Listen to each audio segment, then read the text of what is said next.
Good day, and thank you for joining the National Conference of State Legislatures and the Pew Charitable Trust for this webinar entitled Opportunity Zone State Strategies to Support Investments.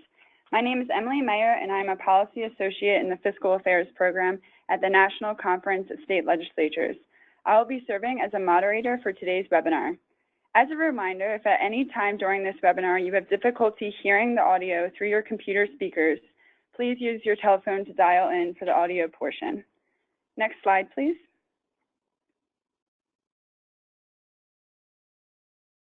The National Conference partner with the Pew Charitable Trust to bring this webinar to you.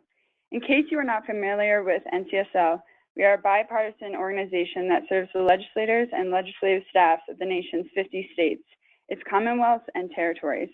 Our mission is to strengthen state legislatures. Next slide, please. NCSL provides several different services, including research, testimony, and opportunities for lawmakers to exchange ideas on pressing state policy issues. This summer, we are hosting our annual Legislative Summit in Nashville. Keynote speakers include living legend Dolly Parton, presidential historian John Machem, and social entrepreneur Wes Moore. Next slide, please. Opportunity zones fall primarily within the jurisdiction of NCSL's Standing Committee on Labor and Economic Development. NCSL's standing committees provide a forum for legislators and legislative staff to exchange ideas and shape public policy. They meet twice a year at the NCSL Legislative Summit and at the NCSL Capitol Forum, which will take place December 10th to the 13th in Phoenix, Arizona. For more information on these meetings or NCSL's activities and services to legislators and legislative staff, please visit our website at www.ncsl.org. This jointly sponsored webinar will look at the new Opportunity Zone program, which are a new federal tax credit designed to stimulate investment in distressed communities. While the program is administered by the federal government, states took the lead in nominating zones for designation and have a role to play in implementation. We'll hear from experts at the Pew Charitable Trust, Stephanie Copeland, CEO of the Governance Project, and Mark Waske, Vice President and Counsel of the Indiana Economic Development Corporation. After we hear from our presenters, we will open the discussion to include questions from the audience. To ask questions, you can simply type a question in the Q&A box in the right-hand corner of your screen. We will take as many questions as possible within the time we have available. Now I will turn the program over to John Heyman at the Pew Charitable Trust. Welcome, John. Thanks very much, Emily. So like Emily said, my name's John Heyman. I'm with the Pew Charitable Trust. So for those of you who don't know us, Pew's State Fiscal Health Project examines key trends in state finances and evaluates states on their performance. We conduct research and provide guidance to states to help them navigate their fiscal challenges and identify potential policy choices. So for both NCSL and State Fiscal Health, our primary audience is state policymakers. And because of that, the Opportunity Zone program presents a challenge to states because unless states are proactive, they won't have much involvement. There aren't really very many touch points built into the Opportunity Zone program. One of Opportunity Zone's primary goals is helping all regions succeed, and this is a priority for every state. So we're wondering what states can do to use this program as an opportunity to leverage their own initiatives. The Opportunity Zone investments are decisions that are going to be made at a local level, project by project, but that doesn't mean that states can't support their communities by ensuring that they have the tools to make the most of these investments. The reason I'm excited to hear from Stephanie and Mark is because both of them have great perspectives on this. So I'll go ahead and introduce both of them. So first up, Stephanie Copeland. She's the CEO of the Governance Project and partner at 4 Points Funding. Stephanie joined the Governance Project and became a managing partner of 4 Points Funding on January 1st of this year after serving on Governor John Hickenlooper's cabinet as the executive director for the Colorado Office of Economic Development for 2 years. While at the Office of Economic Development, Stephanie initiated and implemented several programs that include Startup Colorado, the formation of the Greater Colorado Venture Fund, the Opportunity Zone program for the state, and the Governor's Council for the Advancement and Acceleration of Blockchain Technology. Before this appointment, Stephanie spent over 26 years in the telecommunication industry, both in the US and Europe. Her last role was as president of the Zio Group, a communications infrastructure services firm, and she served as director for the Colorado Broadband Deployment Board, the Business Experiential Learning Commission, the Governor's Blockchain Council, and the Colorado Workforce Development Council. A Blackstone entrepreneur, she also serves as an advisor to early stage companies in Colorado. And joining her is Mark Waske, who is the vice president of the Council of the Indiana Economic Development Corporation. There, Mark leads government and community relations for IEDC, developing and executing economic development strategies to facilitate new job creation, investment, and quality of place developments in Indiana. Since joining the IEDC, Mark has played an integral role in the implementation of a number of strategic programs spearheaded by the governor of Indiana, including the Indiana Regional Cities Initiative, a multi-billion-dollar program supporting investments in quality of life projects to attract and retain talent in Indiana. Mark also worked with the Indiana General Assembly to secure funding and support new nonstop air service from the state's international and regional airports, which led to the successful launch of Indiana's first year-round nonstop transatlantic flight with service from Indianapolis to Charles de Gaulle Airport in Paris, France. Prior to joining IEDC, Mark was a legislative assistant at the Indiana General Assembly, where he worked closely with legislative staff and external shareholders on a wide variety of legal and legislative issues related to economic development as well as labor and employment matters. Mark's also an attorney. So before I hand it over to Stephanie, who will be giving an overview of the Opportunity Zone program, I just wanted to say we've reserved most of the time for questions from the audience. So as Emily said, please click the box on the right-hand side. If you think of anything as you're listening to the presentation, you can enter in your questions. And one last note, we'll be making the recording and slides available after the presentation. So with that, go ahead, Stephanie, take us away. Thanks so much, John, and it's a pleasure to be here today. By now, many of you may have heard about the Opportunity Zone incentive, and interestingly enough, and I do this myself, we will call this a program, but it really isn't. It is an incentive for taxpayers, and therefore the programmatic support around it is really up to local entities, both state and local governments, to put in play. So with that, I'm going to just go through very, very quickly the benefit one more time so that people understand where the dollars actually come from and what the incentive was intended to be. So next slide. So Opportunity Zones were part of the Tax Cut and Jobs Act of 2017. It was a provision buried at the very end of this legislature and legislation, and it was supported in a bipartisan way. It was very much supported by both sides of the aisle and continues to be supported by both Democrats and Republicans on the Hill, which is fantastic because we believe this is going to take that kind of support to really have the impact that it needs. It essentially incents capital that would otherwise flow to kind of the usual suspected areas where capital normally flows, where capital creates high returns. It incents that capital to look for investment opportunities in distressed areas. So in 2018, early 2018, each of the governors of the state had 90 days to designate zones in their states that were eligible census tracts based on income and poverty rates to be designated as opportunity zones, and to provide, again, an incentive in these areas for capital to come searching for opportunity to invest. If this is properly executed, it will actually carve new paths for capital deployment into areas that have not seen capital investment in some time. It can also do interesting things around development of workforce and creating jobs, funding new infrastructure in communities that have struggled for some time, and providing new, what is seemingly and thematically pervasive around the U.S., potentially new housing stock that could allow for more people to be less cost burdened and to have access to affordable housing. Next slide. So the taxpayer benefits, again, this is not a fund, this is not a government, this is not government money. This is leveraging taxpayer capital gains.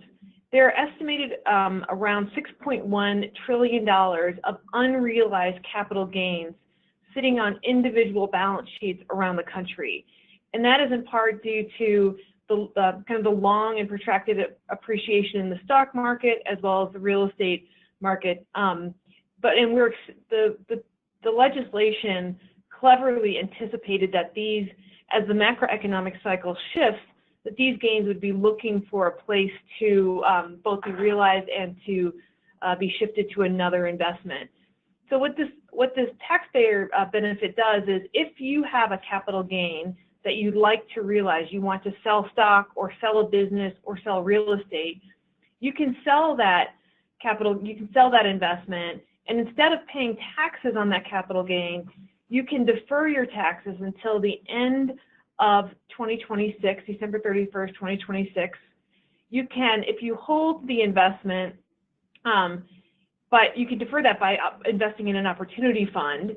If you hold that investment for 5 years, you get a 10% discount on the capital gain when you eventually sell it. If you hold it for 7 years, you get a 15% discount on the capital gain when you eventually sell it. And if you hold an investment for 10 years, the investment that you make, if it creates appreciation. So if you invest $1 and in 10 years it's worth $1.50, the 50 cents will not be taxed at all. You'll have a complete forgiveness on the appreciation. Next slide. So again, you roll your gains forward into an opportunity fund, you defer, reduce, and eliminate taxes. Again, all of this benefit accrues to the investor, and the investor controls where the dollar is invested. Next slide. So a qualified opportunity fund is essentially a fund that's established by a partnership or corporation. It is a typical private equity or venture capital fund. It must be a partnership. And the taxpayer has, from the time they sell their gains, they have 180 days to move that into an opportunity zone fund. And the fund has 180 days to deploy and to invest that into a qualified opportunity zone property or business. The 90% of that, 90% of the opportunity zone fund has to be deployed within this time frame, and it is checked 6 months after the fund takes in capital and at the end of the taxable year. There's a reasonable working capital safe harbor which allows for a fund to deploy dollars into an account that allows for it to be deployed against a working project. So for example, when you're building housing or real estate, it's typically a 2 or 3 year time frame, and so you can invest it into a working capital account which is going to be used for that development as long as there is a relevant plan behind that. Essentially, Treasury and the legislation is trying to make sure that this money is not just being deferred and sheltered, it is being put to work to investment as intended. And the only real test that exists right now is a self-certification and a declaration of deployment, which is subject to audit by the IRS. Next slide. So, local concerns about the incentive, and many people have heard about this. Investment, if the zones are in areas that were already on a path to gentrification, investment can just accelerate displacement. Investment could enable predatory activity and actors, and that people would take advantage of the incentive, but not benefit the community that they're actually making the investment in. The investment can go to a project that would have happened anyway. And finally, national funds and local projects are very, very difficult to synchronize.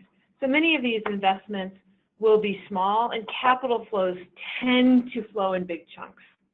Next slide. So the thing that we were most concerned about in Colorado when we designated the zones were that the conversation is really fueled by developers and investors, and communities really, as John said, are not required to play an active role in the conversation. So communities, while they may want to attract certain types of capital, they really are not in the driver's seat on how capital will flow or if it will flow into the community.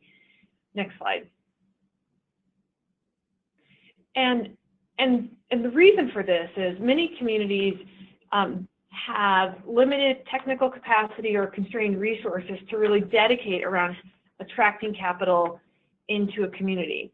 Many communities have either political or philosophical reluctance to drive any development, given a community's vision for itself. And communities are often have anxieties about completely being ignored, but don't know what to do, or about displacement risk, but don't know what to do.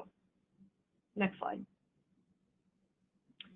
So what we've seen across the country that's been working is bringing the right parties together, convening the right local authorities, the right people with agency that want to see particular types of investment in the community to drive towards its vision, convening them around visions for specific projects, specific goals. Engaging, what we've also seen is engaging local anchor institutions and foundations, very, very important. Universities, hospitals, big anchor institutions that can help drive investment in a way that benefits the local constituents of that community. And finally, City Hall can be a very, very strong actor by either intervening with developments and negotiating different community benefits with the development, and or supporting catalytic projects that with different incentives that would otherwise not be catalytic or beneficial for the community. Next slide. So there are 102 documented funds so far, and this is probably 2 months old, about $23 billion of funds raised now seeking opportunity zone investments.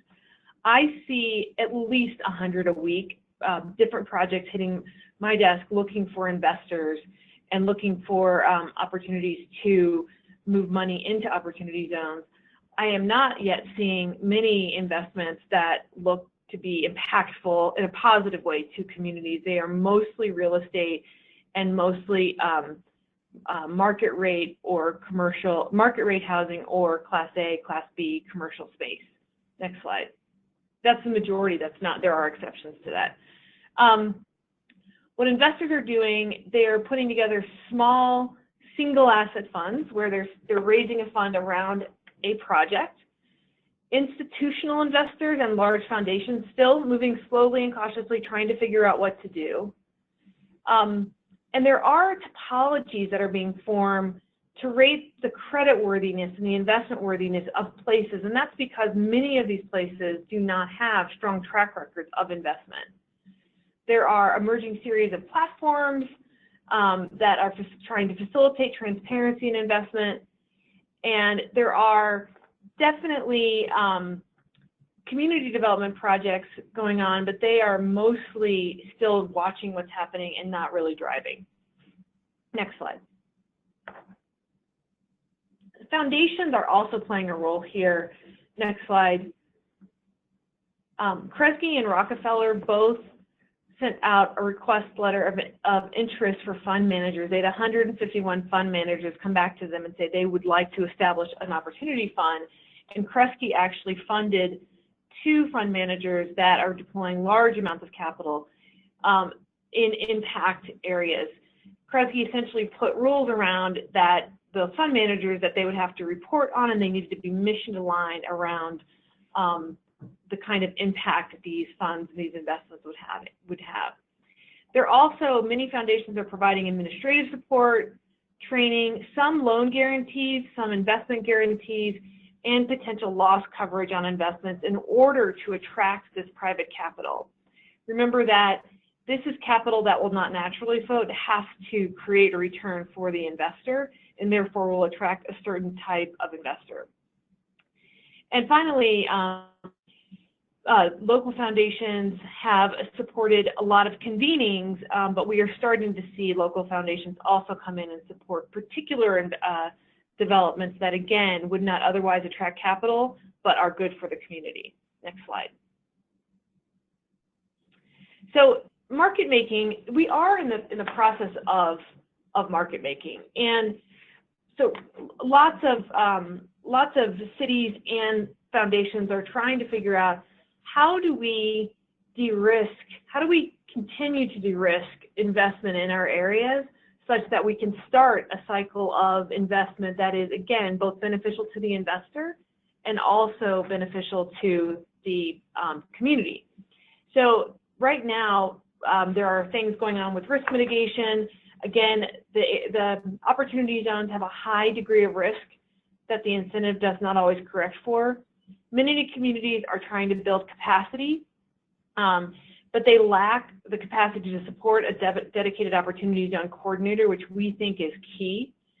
Some projects that we've seen are very highly beneficial to communities, but do not have the right revenue structure. They're not enough revenue support to really attract capital, and therefore need support of local municipalities and foundations to subsidize these investments.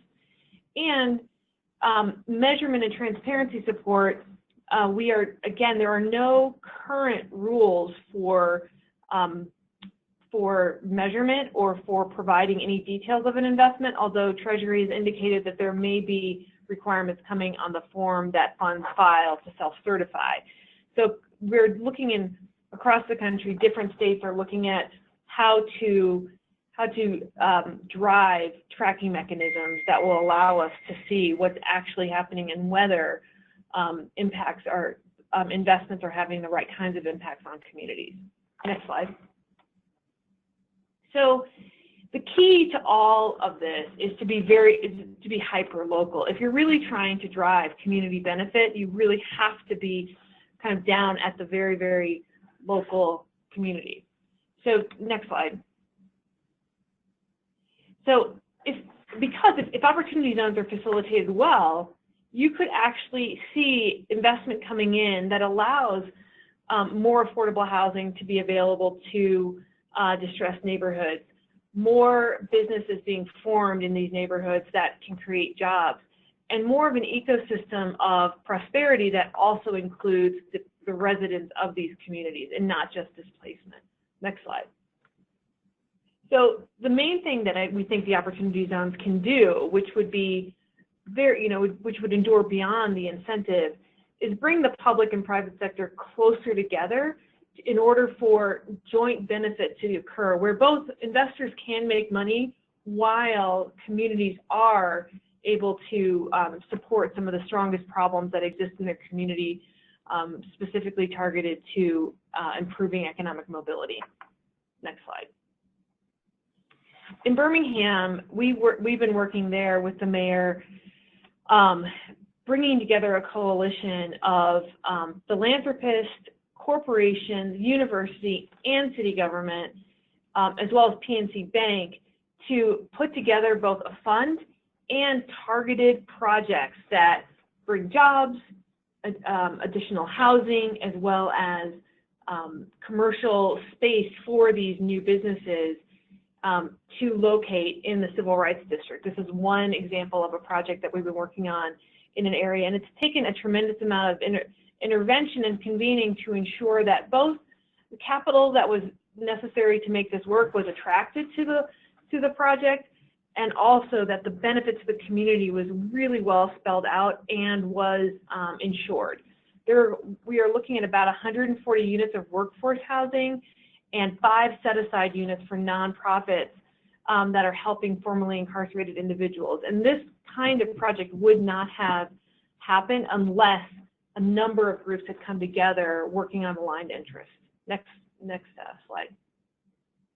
So takeaways: substantive capacity support is required and bringing people together. Business investment in operating business is slow moving, and it's a longer story, but mostly because the incentive is so place-based that many businesses that require equity are not so concentrated in one place.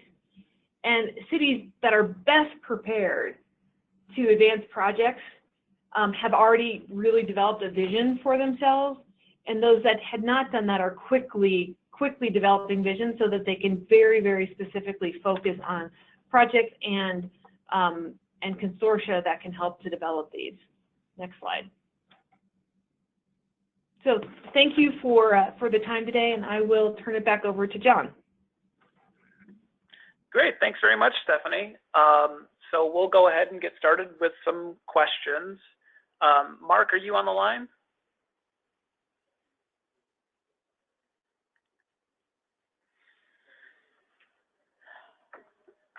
Okay, we'll make sure that he gets put in on the call. In the meantime, the first question I wanted to ask, and Stephanie, you can tackle this one. What is it do you think legislators need to know? What kind of questions do you think they should be asking? I think at the state level, legislators in their own district, need to understand where the opportunity zones are in their district, but also whether there are any, if their districts are going to take advantage of the capital that may be seeking investment opportunities, their districts need to have either a plan or a task force that is looking at how to attract capital. And there need to be, at the state level, putting resources behind that for each district or each region that is looking to very much attract capital, we think is really important. In different states, we've seen the state legislature as well as the governor's office make resources available for specific cities or regions that are interested in driving the discussion and attracting capital, and not just reacting to capital that's potentially looking at their area. So we think that it's important that legislators understand what's already going on in the district, which they all do, but I mean around opportunity zones, and understand whether or not there could be a coalition or a task force assigned that that could help drive it in that particular region, back to the point of being hyper-local. Great. That kind of reminds me of a point you made earlier. You thought that maybe an option for communities could be like a dedicated coordinator. That's like an option for either the state to help facilitate or for communities to do themselves. Do you think that's a good option? I think it's one of the most quick and easy options, and one of the most powerful. As soon as you have someone really coordinating this as a full-time role, or at least as a substantive part of their role, you see things move more quickly and actually move more towards looking at investments that are going to benefit the community, having an equal voice. We think that's a very, very powerful thing that state and local legislators can help facilitate. Great. I think we got Mark on the line. Are you there?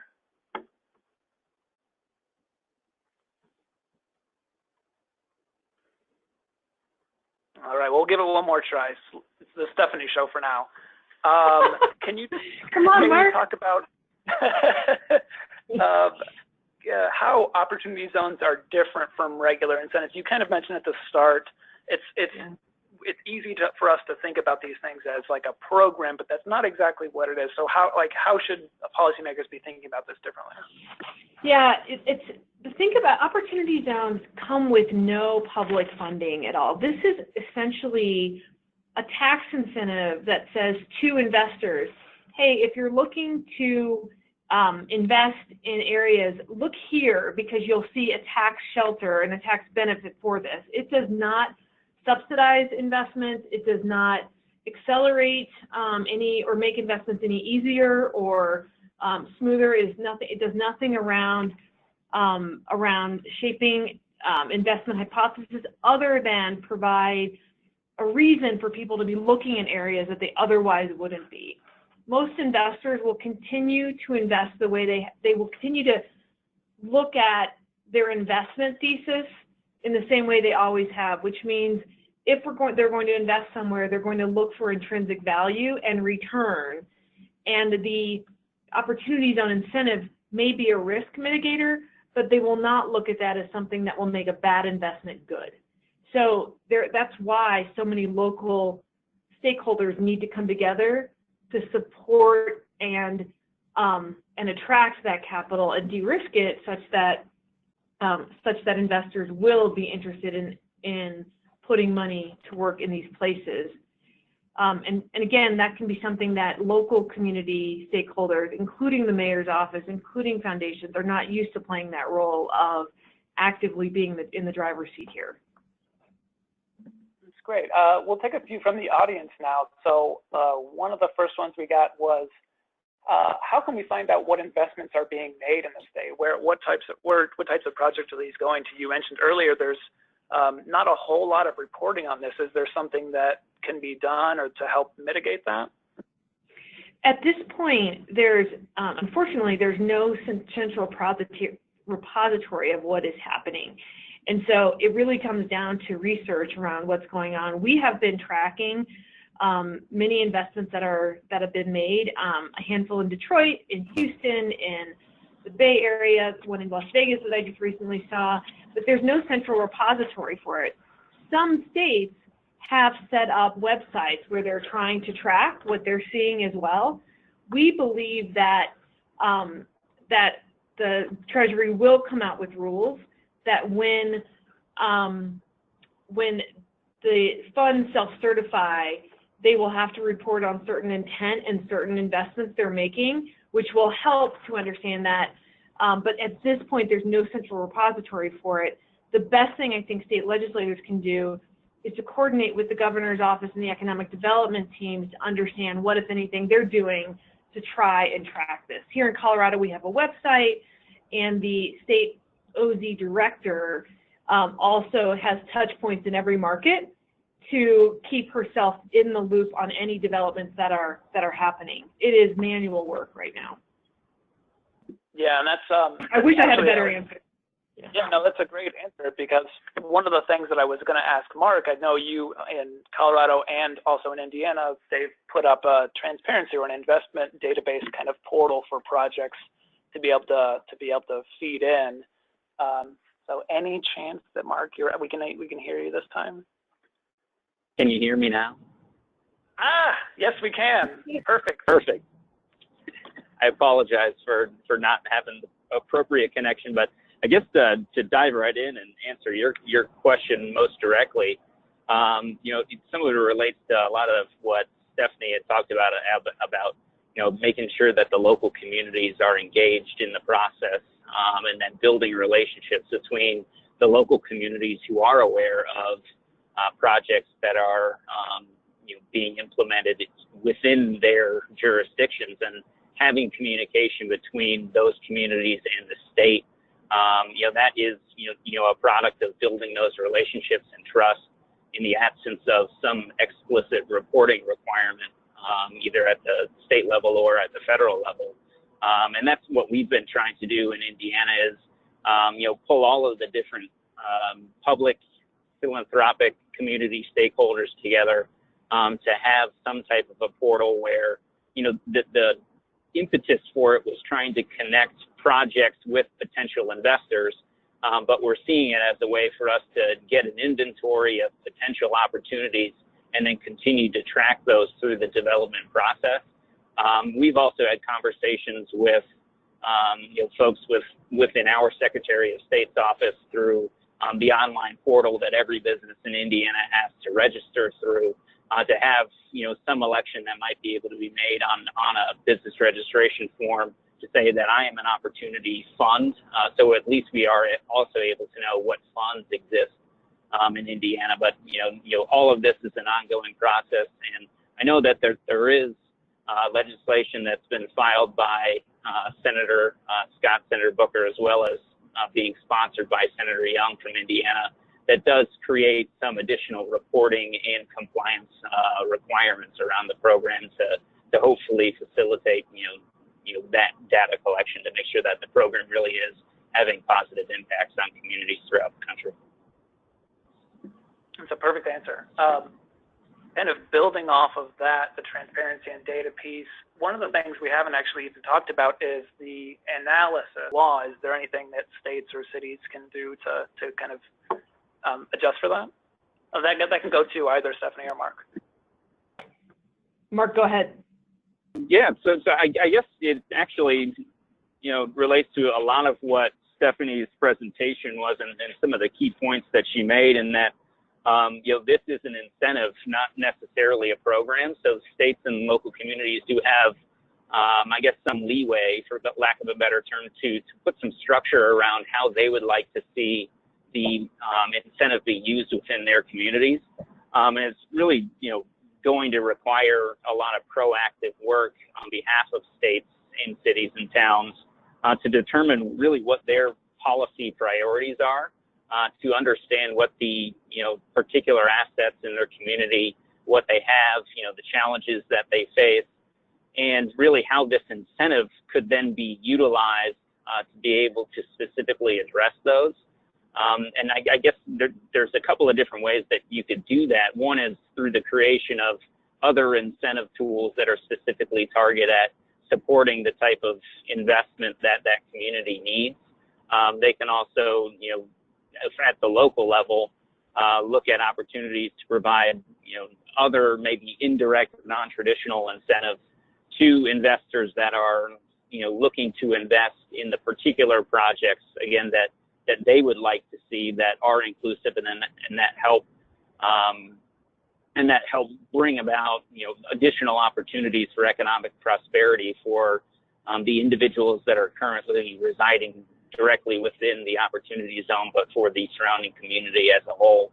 As far as, specific measures and the way that, the program will be evaluated for effectiveness, there's two ways to look at it. One is the community impact side, and the other is, are we seeing increased investment activity within these particular distressed communities?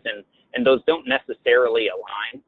So finding a way to craft a policy that promotes investment while at the same time, promoting the particular investments that those individual communities need to meet their unique needs, is something that states and cities have the opportunity to do, because there really isn't any performance measures in place within the law today.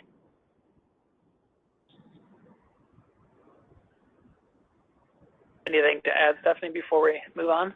No, totally agree. Yeah, Mark covered it. Perfect. Mark, I'm glad you mentioned kind of companion incentives, because that was one of the questions we got from the audience. Have you seen any types of programs that are currently being planned to go as like a component or a companion piece for opportunity zone incentives that states or local are considering? Yeah. So I guess at the federal level, the White House and this administration has made it clear that they want to see this program, have as much success as possible. So there are a number of federal programs through HUD, the EDA, and other federal agencies where they provide either a set aside or priority scoring for projects that submit applications for grant or loan funding. Other states have also explored different opportunities to either modify or create new state-level incentives, whether those be tax credits or grant programs. Actually, in Indiana, during the last legislative session, the governor had proposed a new redevelopment tax credit to replace some of the existing programs that the IEDC has today, providing us with a little bit more flexibility in the types of projects that we're able to provide an incentive for. And during that, the legislative process, a couple of stakeholders raised an important point in that, some of these redevelopment projects in opportunity zones and other disadvantaged communities have some increased risk associated with them. So we actually are now able to provide, under this new program, an additional tax credit incentive to projects that are located within opportunity zones or are eligible for new markets tax credits. So it's in the same areas that could have been designated, but ultimately weren't selected by the governors of the 50 states. So I guess that's a long-winded and indirect way of saying that there are states that have pursued this. Indiana has, by providing, I guess, a kicker of sorts for the IEDC to be able to provide additional incentives to these types of projects. That's perfect. Yeah, at the states of California has done some things. They've essentially, there are a few states that don't conform with federal tax code with regard to capital gains, California being one. And because the marginal tax rate there is so high, it's a meaningful difference for investors. And they have they currently are working on legislation that would conform only for certain projects. That's one way a state has kind of intervened with the tax incentive. In New Jersey, they are looking at supporting funding for up to 5 communities in New Jersey to drive to set up opportunity zone coordinators and to drive the discussions and attract the capital. In other states, I think there was another state, and I do not remember where, Mark, you may know this, that actually set up a stop loss function whereby there are up to a certain amount investments that are made in particular opportunity zones would have some sort of stop loss security that helps to downside risk protect some of the investments. But states are still, they are doing things very, very much appropriate for their state, but many have yet to really focus on this as a programmatic way to attract capital.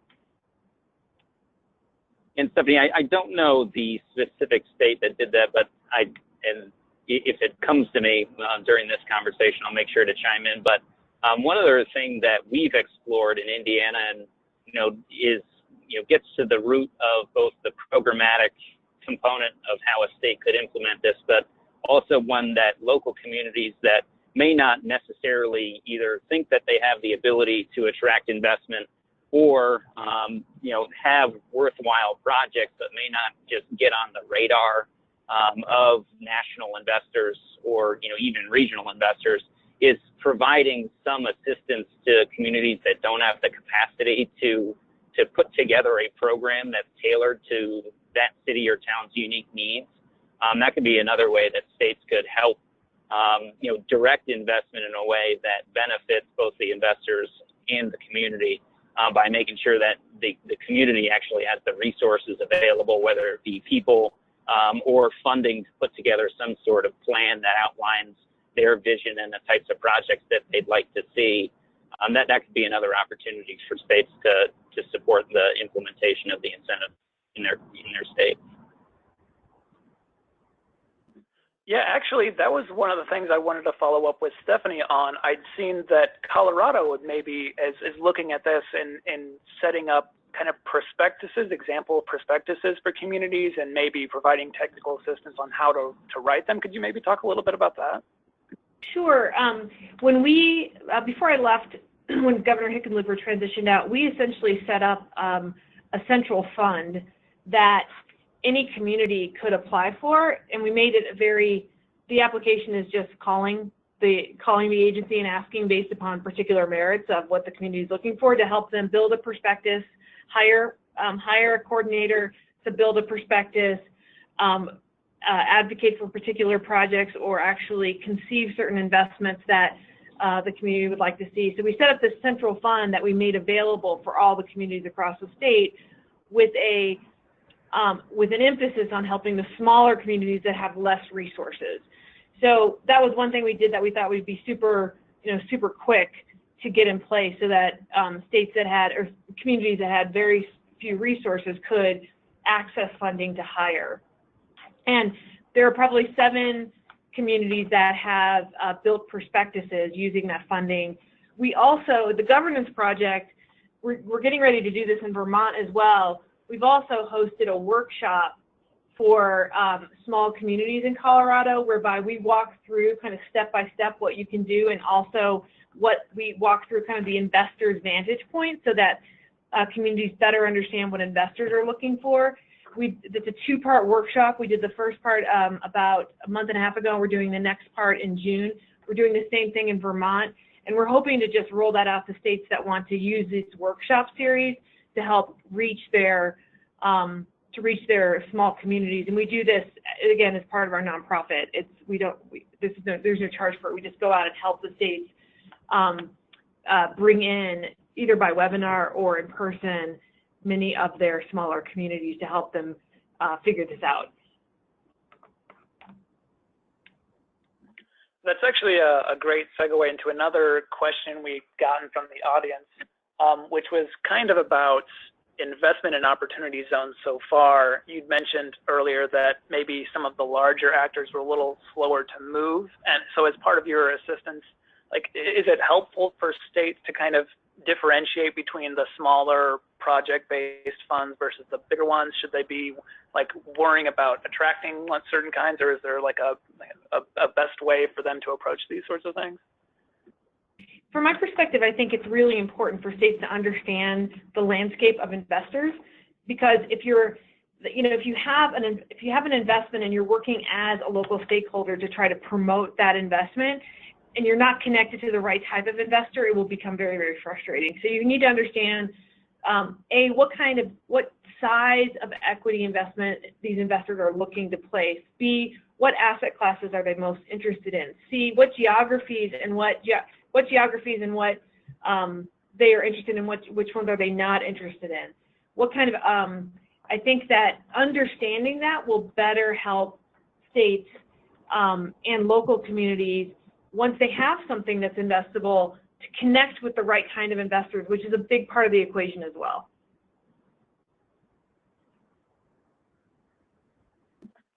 Great. Another one we got from the audience.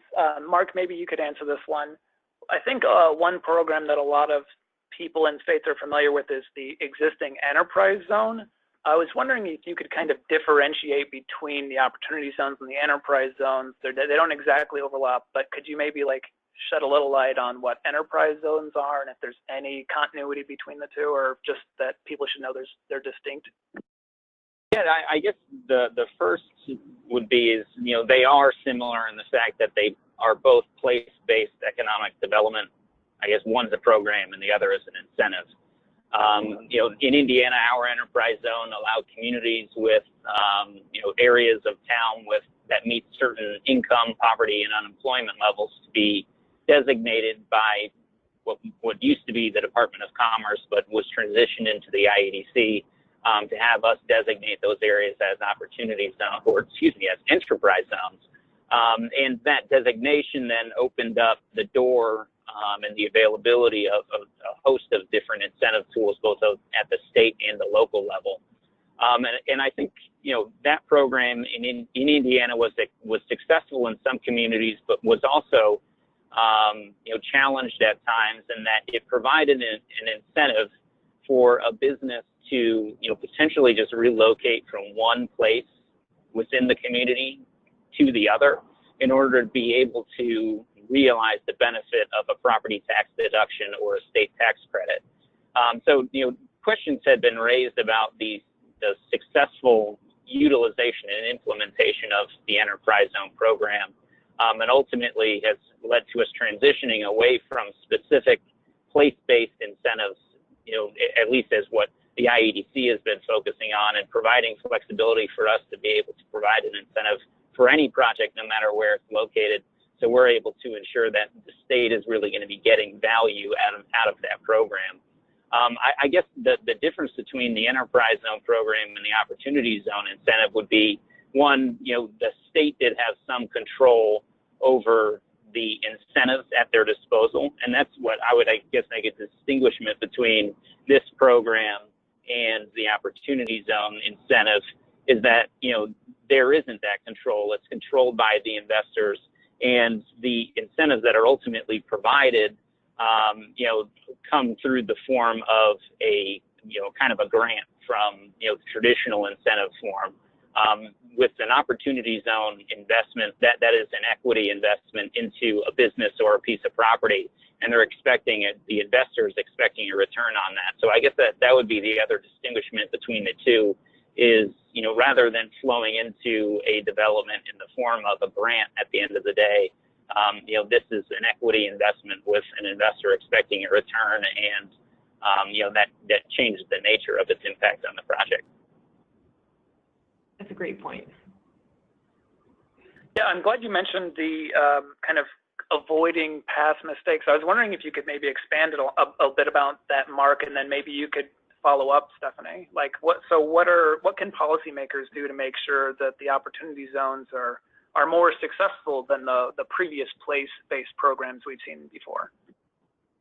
Yeah, I guess the first thing that I would say is, with the tools that the community or the state has at their disposal, and the way that they decide to deploy them, if there is flexibility there, they can try and focus on the projects that truly do appear to be, net new, economic activity to the state. That's one reason why we've tried to rework the different programs that the IEDC controls, was because we started to see, an entitlement to that program, or to that incentive, and in a way that didn't necessarily, have the benefit that was worth the state's investment. So that's one way, from a policy point of view, to try and direct state and local resources to projects, whether they be, using the opportunity zone incentive or not, to those that do appear to meet, I guess, the but-for test that we, generally try and apply to every project that we make an investment in. The other is, really trying to focus on, supporting projects, again, that meet the specific needs of the community rather than just any project that is proposed by a developer or investor or business. Yeah, I would just add, thing that I think state really creating focus and dedicated support for this incentive, and creating a role for local government and or for state government to play that they haven't played in the past, which is actively driving investment versus facilitating investment, I think is very, very important. Either putting dollars in place or dedicating an office or a people to coordinate the attractiveness of this incentive, I think is really, really important for each state, and will work in any state where you do that.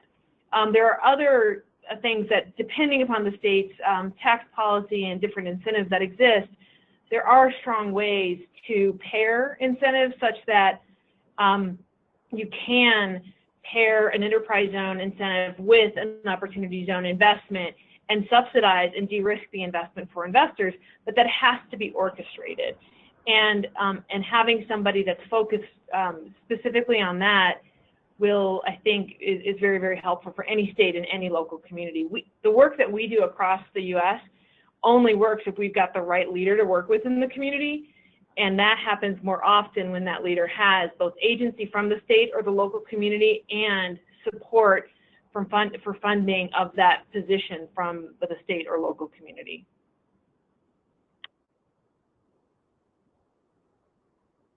Okay, I think we'll have our last question here, and it's actually something I've been thinking about myself.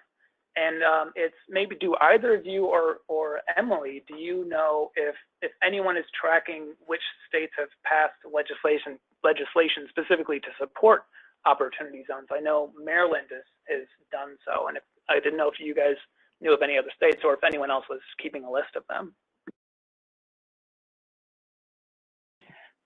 Yeah, John, we have a list here internally, and I'm going to follow up with one of my colleagues who has access to that list, and we can send that over.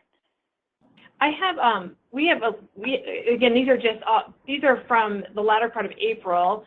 Arkansas passed OZ conformity, so they were looking at conforming. Texas passed a tax credit and tax refund. A bill was introduced there as a franchise tax credit against opportunity zones. Ohio introduced some legislation around a 1% tax credit for investments in qualified opportunity zones. California they introduced in February an office support to support the geographic targeted economic development incentives, including OZ. New York passed some tax benefits around deferrals and essentially just to conform with the federal law. So there are a number of things that we've been keeping track of, but again, and happy to get that over to NCSL as well as the Pew, if you guys if that would be helpful to know what's been going on across the states. Nope, that would be excellent. Yeah. So yeah, unless Mark or Stephanie, you have any closing thoughts, I'll just send it over to Emily to close out. One thing I'd just like to say is that this may feel like something that's so complex and so out of the wheelhouse of elected officials or public stakeholders, but it does have, I want you to just pause and know, it does have the potential to really carve new investment paths into geographies that have been either left behind or completely displaced its constituents. And I just believe that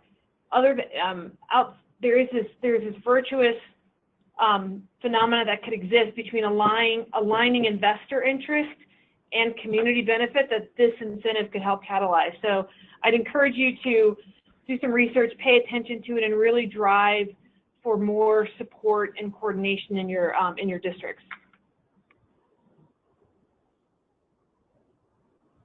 Anything from you, Mark? No, I think that we had a great conversation today. Hope it was informative for everyone. And, you know, I appreciate you and obviously inviting me. And I'm really excited about the potential that this incentive could have on, you know, doing, as Stephanie said, is driving investment into some communities that haven't realized the benefits that some other communities have. And, you know, we've seen the value of making these investments and the value of local communities partnering closely with their state agency partners in developing a cohesive vision and a plan for development. You know, it's led to obvious, you know, benefits through the Regional Cities Initiative, but really it started to attract attention from around the country for other projects that the state isn't necessarily involved in. And I think that that's, you know, a key component to the successful implementation of any program for this incentive. In Indiana, in Ohio, in any state around the country, is to have a plan that helps guide investors to, you know, make changes within the communities that meets that individual town or city's unique needs. That's a great closing thought. So thanks very much to the both of you. So Emily, over to you. Thanks for having us. Yeah, sure thing. Thanks, John. So this brings us to the conclusion of our webinar. If you have any questions following this event, please feel free to contact us at the email address shown on your screen. And this webinar, as John mentioned before, it has been recorded and will be archived on the NCSL website in the coming days.